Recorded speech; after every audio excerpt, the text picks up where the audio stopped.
Okay, picture this. I just got a certified letter, the kind that screams, official trouble, telling me my great-grandfather's fence, a landmark on this property for generations. He's apparently on community property. And get this, I've 10 days to tear it down or face a fine of $1,000 a day. You're lucky we don't sue you for back rent on that strip.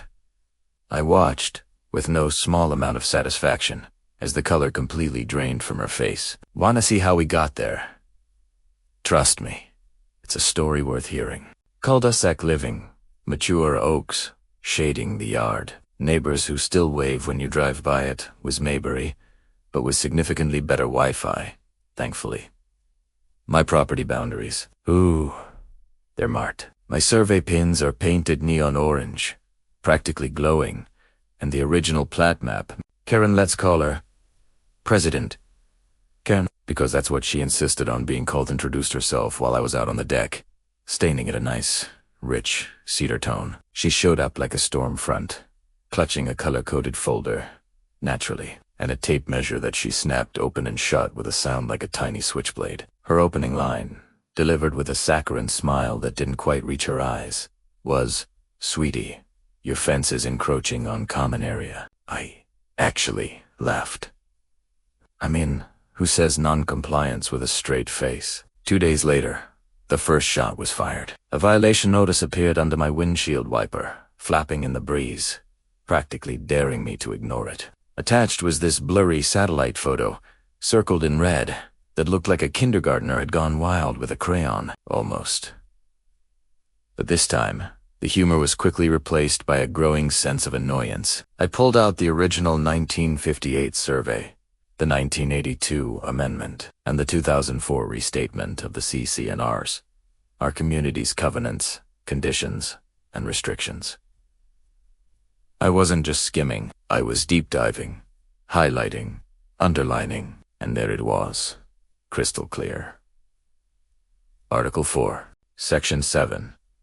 It stated unequivocally that boundary fences belong to the homeowner who retains the maintaining side. Feeling a surge of righteous indignation, I compiled a polite, but firm, PDF package with all the relevant documents and emailed it to Karen. Her reply was swift and infuriatingly dismissive. A single line that read, "The board will review your claim." Translation: crickets. Absolute, deafening silence. She showed up at my property like a bad omen, accompanied by a landscaper and, ominously, a can of bright orange spray paint. Without a word, she started marking a new property line a full 10 feet onto my side yard. She informed me, with that same sickly sweet smile, that the board had unanimously voted to reclaim this strip of asterisk. My asterisk land for a community flower bed. I asked for the minutes of that supposed vote, trying to keep my voice even. This one was a $500 fine for obstructing association operations. Obstructing her asterisk operations.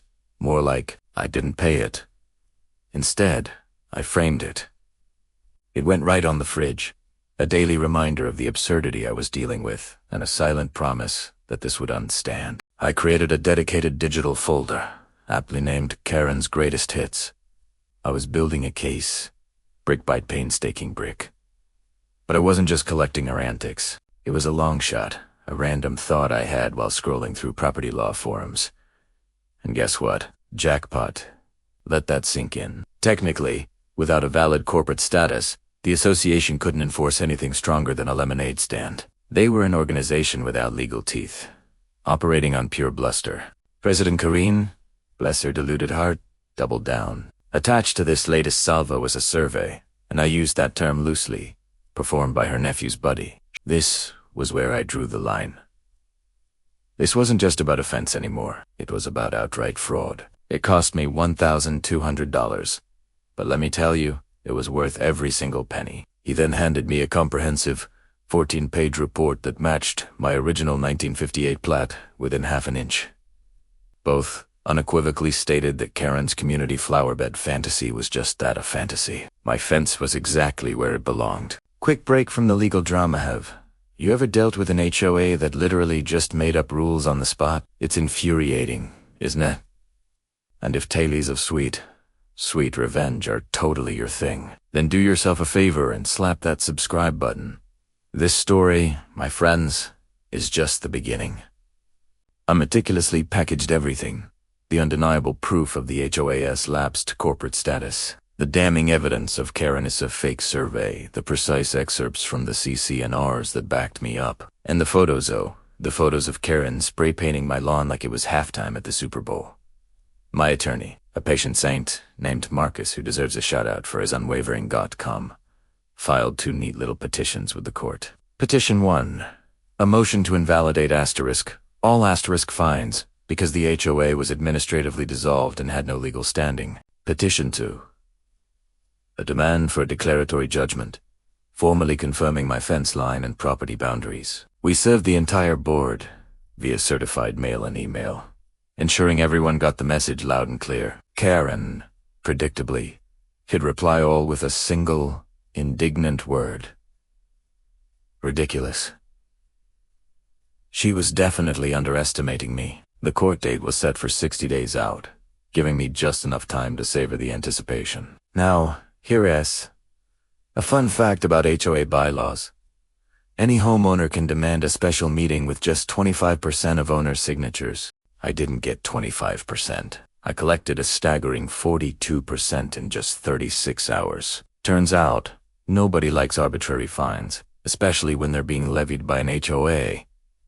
That's essentially a ghost organization. The night of the meeting, the clubhouse was absolutely packed. Standing room only. It was a real community event. I brought donuts, because bribery via pastry is an underrated, yet highly effective, tactic. The first item on the agenda, proposed by a very brave neighbor, was the removal of the president for cause. That's when I calmly presented my evidence. The irrefutable survey, the state's confirmation of their lapsed registration, and a detailed list of all the bogus fines. Karen, predictably, stood up, waved her clipboard like a frantic flag, and shrieked, "This is a coup!" She stormed out, knocking over the donut box in her furious exit, a truly tragic waste of sprinkles. 2 weeks later, we stood before Judge Ramirez, a no-nonsense woman who, I have to say, color-coded her binders far better than Karen ever did. I took the stand, explained the long history of my fence, and submitted both my original survey and the new, professional one. Karen, now representing herself, because the board, wisely, declined to pay her legal counsel. Triet, Torge, adverse possession by the HOA. It was a desperate, laughable claim. Judge Ramirez peered over her glasses, a look of utter disbelief on her face, and cut her off cold. "Counselor," she stated, her voice crisp and clear, "your entity has been administratively dissolved for 4 years. You cannot possess property you don't legally own." Then came the gavel. A sharp, resounding asterisk. Judgment for the plaintiff. Fines nullified. And then, my personal favorite part.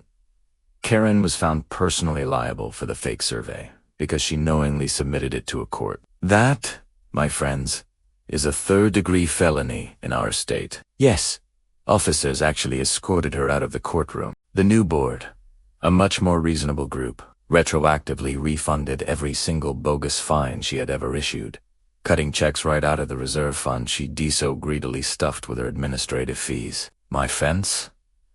It stays put exactly where it's been for decades. And the surveyor's pins, but the absolute best part. At the very next annual meeting, the association voted to dissolve the architectural committee entirely and adopt a single, simple, yet profound rule. Don't be a jerk. Works for me.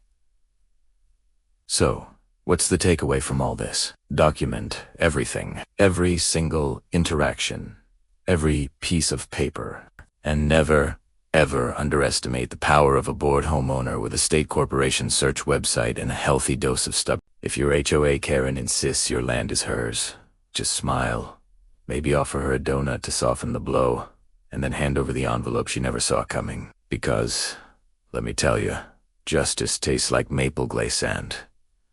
It's completely calorie-free.